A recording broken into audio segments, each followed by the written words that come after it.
ఓం శ్రీ సనారి విశ్వేశ్వరాయ నమః. శ్రీ సనారి విశ్వేశ్వర సంవాదం. లయయోగమును గూర్చి తెలియజేస్తాను.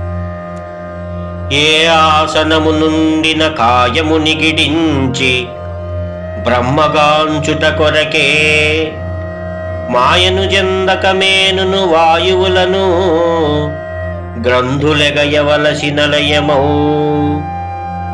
ఏ ఆసనము వేసినప్పటికీ వెన్నుపూస నిటారుగా ఉంచవలెను.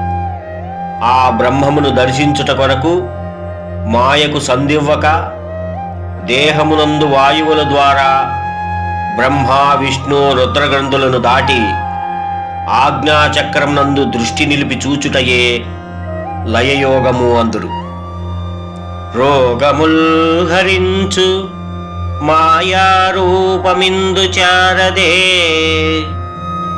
ఆగమంబు వర్తమానమనుభవంబు తెలియుని యోగమందు కాయ సిద్ధి ఉన్నదంచు పలికితిన్. త్యాగ బుద్ధి గలిగి యోగ తత్వమందు చేరుమా.